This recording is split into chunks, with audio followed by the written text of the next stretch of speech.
Last lecture में हमने Hopman tree पर एक प्रॉब्लम किया था और जिसने नहीं देखा वो इस लेक्चर को विजिट कर सकता है। आज के इस लेक्चर में हम मिनिमम स्पैनिंग ट्री पर एक प्रॉब्लम करेंगे, प्रैक्टिस प्रॉब्लम होगा जो कि स्टूडेंट्स को काफी हेल्प कर सकता है टू अंडरस्टैंड दिस कंसेप्ट। और हम जो एल्गोरिदम यूज करेंगे वो प्रिम्स एल्गोरिदम है। तो प्रॉब्लम में आपके पास एक कनेक्टेड ग्राफ गिवन है, we have to find out the minimum spanning tree using Prim's method. और इसमें हमें वर्टेक्स का बता दिया गया कि आपने 0 वर्टेक्स से स्टार्ट करना है और हमें अलग से जो ग्राफ है उसको बनाने की जरूरत नहीं है। जो मिनिमम स्पैनिंग ट्री होगा उसको अलग से बनाने की जरूरत नहीं है, बल्कि हमने सिर्फ हाईलाइट करना है एजेस को जो कि शामिल होंगी उस मिनिमम स्पैनिंग ट्री के अंदर। इसके वर्किंग प्रिंसिपल में अगर हम बात करें तो सबसे पहले अगर वर्टेक्स हमें ना गिवन हो तो हम कोई भी एक वर्टेक्स ले लेते हैं, लेकिन इस प्रॉब्लम में हमें वर्टेक्स 0 के बारे में बताया गया कि 0 से स्टार्ट करना है, तो अब हम 0 से स्टार्ट करेंगे। जब 0 से स्टार्ट करेंगे तो फिर हम देखेंगे कि उसके साथ कौन कौन सी एजेस, वेटेड एजेस कनेक्टेड है। तो ये 2 कनेक्टेड है 1 8। इसमें से जो मिनिमम कॉस्ट की होगी, अब इस एज की मिनिमम कॉस्ट है 1 कंपेयर टू 8, तो इसको हम सिलेक्ट कर लेंगे एंड सो ऑन आगे चलते जाएंगे। लेकिन व्हाइल मूविंग फॉरवर्ड हमें एक चीज को ज़हन में रखना है कि हमने लूप क्रिएट नहीं करना, यानी कि ऐसा एज सेलेक्ट नहीं करना जैसे एक लूप या साइकिल बन जाए, फिर हमारे पास ये स्पैनिंग ट्री नहीं रहता उस केस में। और एट द एंड हम ये इंश्योर करेंगे कि हमारे पास जितनी वर्टिसेस हैं, इसमें अगर हम वर्टिसेस काउंट करें तो 0 से स्टार्ट हो रहे हैं और 17 तक, तो 0 और 17 को शामिल करें तो ये 18 टोटल वर्टिसेस हैं। तो हमारे पास 17 एजेस आने चाहिए जब हम प्रिम्स मेथड या प्रिम्स एल्गोरिदम हम अप्लाई कर चुकेंगे। और अभी अगर आप इसको काउंट करें तो ये 23 आपके पास एजेस हैं। आप इनको काउंट करें और कमेंट सेक्शन में लिखें कि वाकई 23 हैं कि ये कम है या ज़्यादा है, तो एक किस्म का प्रूफ रीड हो जाएगा। अब हम स्टार्ट करते हैं पहला स्टेप। तो फर्स्ट स्टेप में क्या है कि हमने ऐसी वर्टेक्स स्टार्ट करनी है जो गिवन है, हमें बताया गया प्रॉब्लम में कि आप 0 से स्टार्ट करें, तो हमने 0 से स्टार्ट किया। ये देखें 0 से स्टार्ट किया। अब ये रूल आपने नोट करना है। अब नोट करें कि वंस हमने 0 से जब स्टार्ट किया तो 0 आगे 2 एजेस से कनेक्टेड है, 8 के साथ और 1 के साथ। एक का कॉस्ट वेट 8 है, दूसरे का 1 है, तो हम वो सिलेक्ट करेंगे जिसमें मिनिमम कॉस्ट है। तो हमने इस वाली एज को सिलेक्ट कर लिया, 1 को सिलेक्ट कर लिया। ये मैंने अंडरलाइन भी कर लिया क्योंकि जब हम एक एज को सिलेक्ट करते हैं तो वो दोनों वर्टिसेस आपके पास उससे कनेक्ट हो जाती हैं। तो अंडरलाइन का मतलब है कि ये वर्टेक्स हमारी इंक्लूड होगी हमारे स्पैनिंग ट्री के अंदर और ये वर्टेक्स भी स्पैनिंग ट्री में इंक्लूड होगी।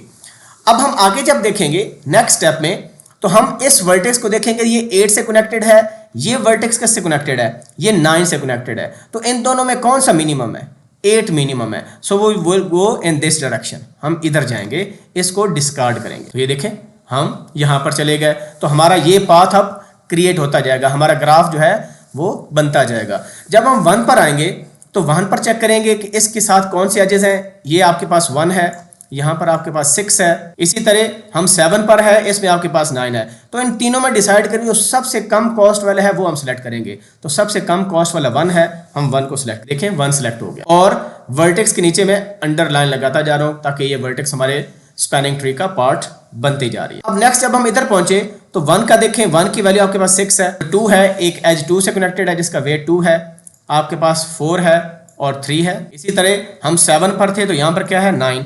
अब आप देखें इन सब में सबसे कम कौन सा है, इन सब में कम 2 वाला है, तो इस वजह से हम इस वर्टेक्स पर आ जाएंगे क्योंकि ये सबसे कम है। ये देखें हम यहाँ पर आ गए। अब नेक्स्ट हम देखेंगे कि 5 के साथ कौन कौन से कनेक्टेड है, ये 2 एजेस कनेक्टेड है, इनका वेट हमने काउंट कर लिया। इसी तरह 2 के साथ कौन सा कनेक्टेड है, 3 कनेक्टेड है और 4 कनेक्टेड है। इसी तरह 7 के साथ कौन सा कनेक्टेड है, आपका ये कनेक्टेड है, और 1 के साथ कौन सा कनेक्टेड है, 6 कनेक्टेड। तो अब हम चेक करेंगे कि सबसे मिनिमम कौन सा है। आपको सबसे मिनिमम कौन सा लग रहा है, सबसे मिनिमम ये 1 वाला है, तो we will move in this direction. ये देखें हम इधर आ, जब हम एक स्टेप और आगे आ गए, अब दोबारा फिर ये पाथ तो अपनी जगह पर रहेंगे, ये एजेस, ये 6 वाले और ये 3 वाला, 4 वाला, इसी तरह ये 5 के साथ 9 भी कनेक्टेड है और ये वाले। अब इन तमाम वेट्स में से जो सबसे मिनिमम है उसको सिलेक्ट करना है। हम देख रहे हैं कि 3 सबसे मिनिमम है, हम इसको सिलेक्ट कर लें। यहाँ पर आ गए।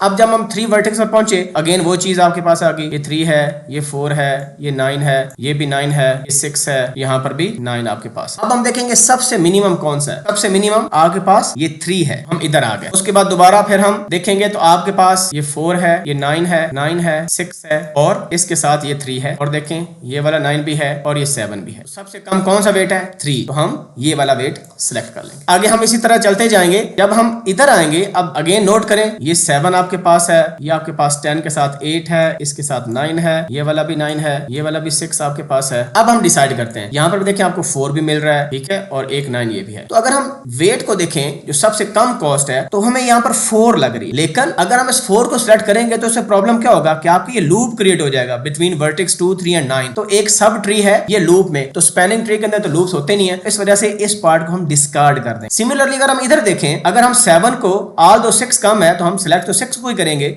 फॉर द टाइम बीइंग, लेकिन अगर 7 को भी हम इंक्लूड कर लें बाद में तो ये भी एक लूप बनाएगा। सो इस वजह से हम उन तमाम एजेस को रिमूव कर देते हैं, उन पर क्रॉस लगा देते हैं जो लूप क्रिएशन का काज बन रही हैं। इस वजह से हम इस 4 को और इस 7 वेट को क्रॉस कर देंगे। ये हमने क्रॉस लगा दिए। सिमिलरली हम इस 9 पर भी क्रॉस कर देंगे, बिकॉज अगर ये 9 क्रिएट होता है तो आपके पास इस 2, 3, 6 और 5 नोड्स का आपस में लूप बन जाएगा या साइकिल बन जाएगा। तो हमने उन तीनों को डिस्कार्ड कर दिया। इसके बाद हम किसको सिलेक्ट करेंगे? अगेन हमारे पास देखें वही पार्ट्स हैं। ये आपके पास 9 है, ये आपके पास 8 है, ये आपके पास 6 है, ये आपके पास 9 है। तो 6 सबसे कम कॉस्ट है, तो हम 6 वाले को सिलेक्ट कर लेंगे। जब हमने ये कर लिया, अब इसके आगे कोई और एज नहीं है।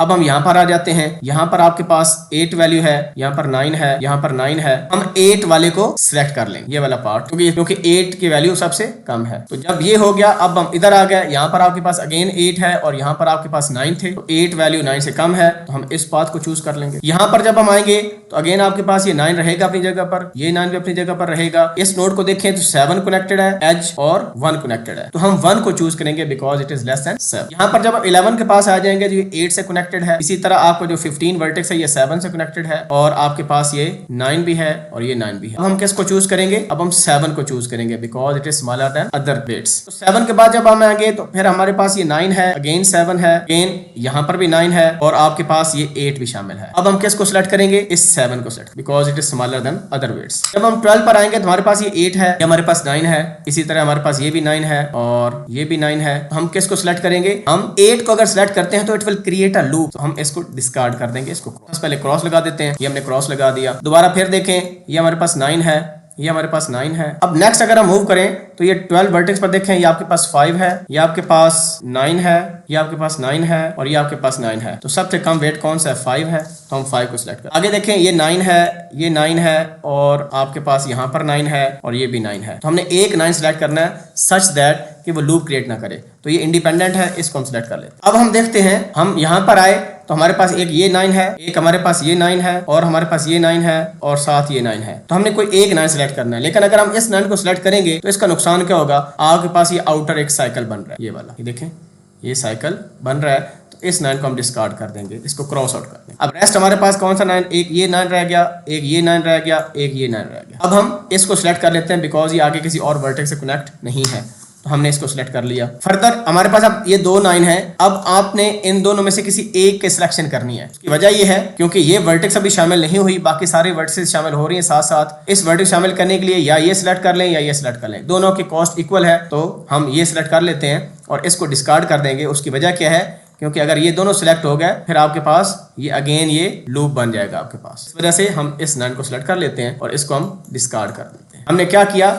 जो बेसिक स्टेप्स हैं कि तमाम जो एजेस हैं उनके कॉस्ट को, उनकी जो एजेस की वैल्यू हैं, उनके वेट्स को कंपेयर करके हमने जो सबसे कम है वो सिलेक्ट करते गए और लूप को अवॉइड करते गए। हमारे पास फाइनल ये रिजल्ट आ गया। इसमें हमने नोट किया हमने कितने एजेस को क्रॉस किया है, जिनको हमने डिलीट कर दिया, डिस्कार्ड कर दिया। तो 6 एजेस जो हैं, ये जो 6 एजेस हैं ये हमारी रिमूव हो गई ओरिजिनल ग्राफ में से। तो हमने जब देखा था 0 से 17 टोटल आपके पास कितने वर्टिसेस थे? 18 वर्टिसेस थे। एजेस कितनी आनी चाहिए? 17 आनी चाहिए, एक कम। आप इनको काउंट करें तो ये 17 ही है, आप इनको काउंट कर लें, 17 ही बनती हैं। तो मैंने टोटल कॉस्ट भी फाइंड कर ली, ऑल दो इस प्रॉब्लम में वो रिक्वायर्ड नहीं थी, लेकिन जस्ट फॉर कंफर्मेशन अगर क्वेश्चन आ जाए कि टोटल कॉस्ट फाइंड करें तो जितने हमने ये एजेस मिनिमम कॉस्ट से सिलेक्ट किए हैं मिनिमम वेट्स के साथ, इन सबको प्लस कर दें आप, तो आपके पास ये टोटल कॉस्ट 82 आ रही है। आप भी ऐड करके देखें और कमेंट सेक्शन में बताएं कि वाकई आपका भी आंसर 82 आ रहा है कि कुछ और आ रहा है। और अगर कोई चीज़ आपको समझ ना आई हो तो please ask question in the comment section. किसी का टॉपिक हो आप अपने फ्रेंड से भी शेयर कर सकते हैं जो किसी भी कॉलेज यूनिवर्सिटी में पढ़ रहे हैं, ताकि हम जो है इस एजुकेशन के सिलसिले को कंटिन्यू रखें। नेक्स्ट लेक्चर में हम डायकेस्ट्रा एल्गोरिदम पर एक प्रॉब्लम करेंगे जिसमें हमें एक पाथ एरे गिवन होगी, एक आपके पास एक एडजेसेंसी मैट्रिक्स गिवन होगा। Thank you very much. Allah हाफिज़।